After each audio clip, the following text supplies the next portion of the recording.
लिङ्ग उत्तेजना कमजोर हुनु केवल यौन समस्या होइन, यो हृदय रोगको पहिलो चेतावनी पनि हुन सक्छ। धेरै पुरुषहरू इरेक्टाइल डिस्फङ्सनलाई केवल यौन जीवनसँग जोडिएको समस्या ठान्छन्।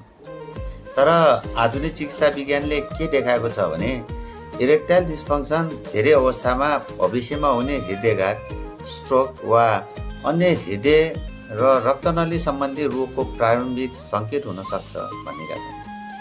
लिङ्गमा उत्तेजना आउनका लागि रक्तनली स्वस्थ हुनु अत्यन्त आवश्यक हुन्छ।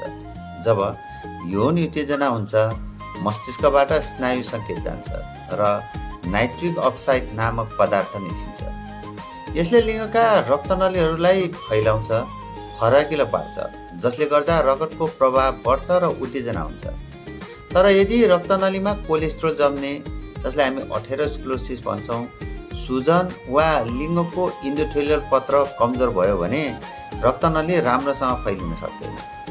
परिणामस्वरूप लिङ्गमा पर्याप्त रगत पुग्दैन, उत्तेजना कमजोर हुन्छ वा लामो समय टिक्दैन। यही प्रक्रिया पछि हृदयका धमनीहरूमा पनि असर गर्न सक्छ। लिङ्गमा रगत पुर्याउने धमनीको व्यास करिब 1 देखि 2 mm मात्र हुन्छ, जबकि हृदयका धमनीहरू करिब 3 देखि 4 mm। सानो धमनी भएकाले थोरै मात्रा अवरोध हुँदा पनि लक्षण पहिले लिङ्गमा देखिन थाल्छ। त्यसैले इरेक्टाइल डिस्फङ्सन धेरै पुरुषमा हृदय रोगभन्दा 2 देखि 5 वर्ष अगाडि देखिन सक्ने चेतावनी सङ्केत हुन सक्छ। यो निकै रोचक वैज्ञानिक तथ्य पनि हो। यदि तपाईँमा यीमध्ये कुनै अवस्था छ भने इरेक्टाइल डिस्फङ्सन र हृदय रोग दुवै रोगको जोखिम बढ्न सक्छ। मधुमेह, उच्च रक्तचाप, उच्च कोलेस्ट्रोल, धुम्रपान, मोटोपन, शारीरिक गतिविधिको कमी, अत्याधिक मदिरा सेवन, दीर्घकालीन तनाव, उमेर बढ्दै जानु। यदि पहिले सामान्य उत्तेजना हुने तर अहिले बारम्बार समस्या हुन थालेको छ, यो समस्या 3 महिनाभन्दा बढी समयदेखि भइरहेको छ र मधुमेह, उच्च रक्तचाप वा कोलेस्ट्रोल पनि उच्च छ र जब हिँड्दा छाती दुख्ने, सास फेर्न गाह्रो हुने वा चाँडै थाक्ने समस्या छ भने यस्तो अवस्थामा इरेक्टाइल डिस्फङ्सनलाई बेवास्ता नगर्नुहोस्। यस्तोलाई गम्भीर रूपमा लिनुपर्छ। इरेक्टाइल डिस्फङ्सनको जोखिम घटाउन नियमित रूपमा व्यायाम गर्ने, हप्तामा कम्तीमा 150 मिनट चाहिँ व्यायाम गर्नुपर्छ।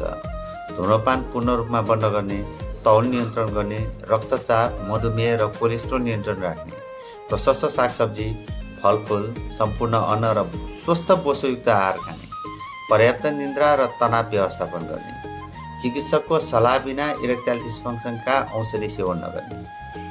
लिङ्ग उत्तेजना कमजोर हुनु केवल पुरुषको समस्या होइन, यो शरीरका रक्तनलीहरूमा सुरु भएको गम्भीर परिवर्तनको पहिलो सङ्केत पनि हुन सक्छ। यदि लिङ्ग उत्तेजना नहुने समस्या बारम्बार भइरहेको छ भने केवल यौन समस्या मात्र हो भनेर लुकाएर बस्ने होइन। आफ्नो यौन समस्याको साथै हृदयको स्वास्थ्य पनि जाँच गर्नु अति आवश्यक हुन्छ। समयमै गरिएको जाँचले भविष्यको हृदयघात वा स्ट्रोकको जोखिम कम गर्न मद्दत गर्न सक्छ। कहिलेकाहीँ शरीरको हृदयको समस्या छाती दुखेर होइन, इरेक्टाइल डिस्फङ्सन मार्फत सबैभन्दा पहिले सङ्केत दिन्छ। यो सङ्केतलाई बेवास्ता नगर्नुहोस् है त। यदि तपाईँहरूलाई पनि इरेक्टाइल डिस्फङ्सन लगायत यौन सम्बन्धी कुनै पनि समस्या छ भने सम्पर्क गर्न सक्नुहुन्छ।